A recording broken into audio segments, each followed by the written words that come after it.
legal system is doing.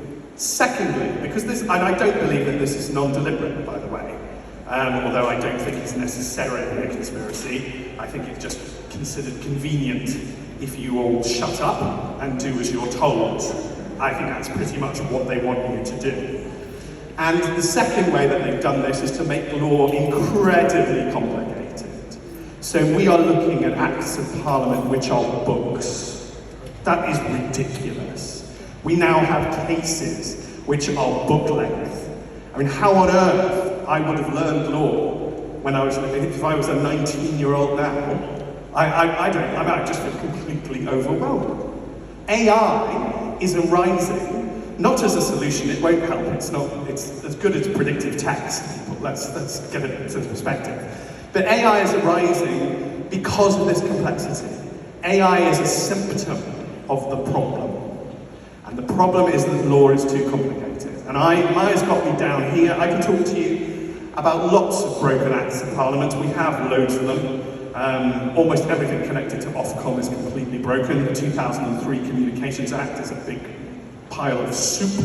And if you watch Peter McCormack, I did Peter McCormack's long form podcast, and Peter was brilliant because he just got it all up on the screen.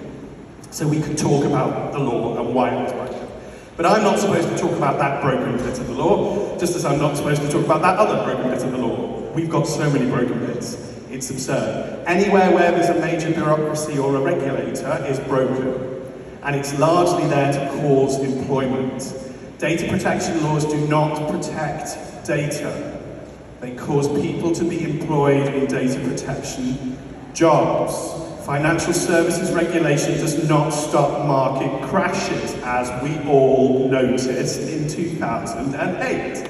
But it does create jobs in compliance. And that is part of the problem. We are building a bureaucracy out of wordy law, and I'm supposed to talk to you about another absolutely appalling one, called the Online Safety Act.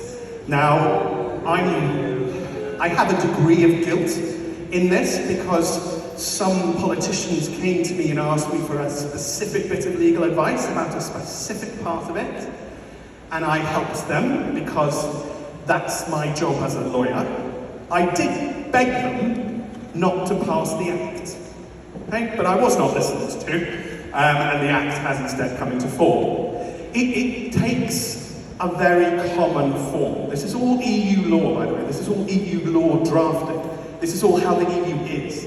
The EU is made up of 27 pretty competitive warring member states. If you're Brussels, you control them by having them all completely confused as to what the laws are. Poland says, I don't want a law against this. Well, you haven't got it, because look, it could mean anything.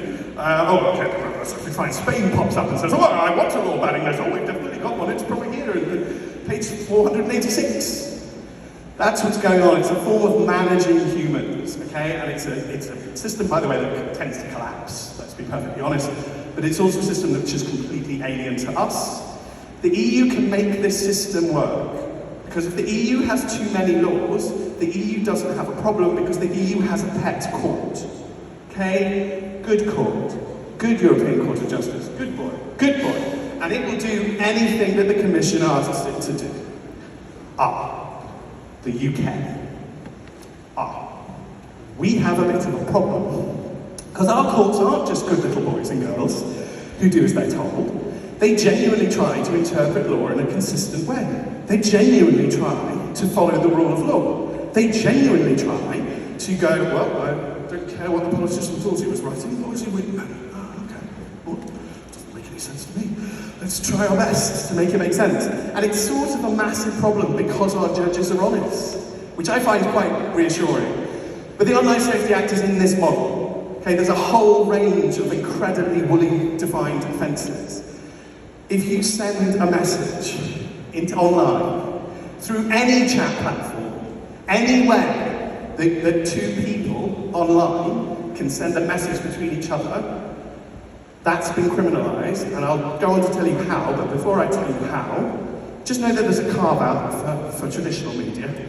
They're not regulated, they're not under these laws, they don't face these criminal threats and sanctions. Oh, no. You do.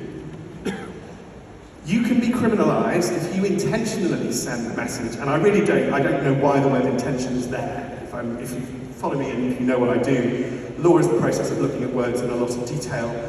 What on earth is intention there for? I mean, it's either always going to be there, as in you intentionally sent the message, you didn't text from your pocket, or it's going to be impossible to prove, in which case it's nonsense that you intended to cause someone harm. But it's not just harm. It's non-trivial harm, and you can commit a criminal offence if you send a message that intentionally causes somebody non-trivial psychological harm. What the hell is that? You know, I qualified as a barrister in 2003. You know, what is this? This is gibberish to me. And it's going to be so difficult because the people who are the bad people in our society, you know who they are. They're out there in Parliament Square. They'll just scream and scream and scream to the police officer that you've caused them non-trivial psychological harm with your mean message. What did it say? It said, the sky is blue. Oh, how dare you, you rotter, you wronger. You know, we're effectively criminalising offence. We're getting to the point where the offended in our society, and there are perpetual, as far as I'm concerned, professionally offended people in our society.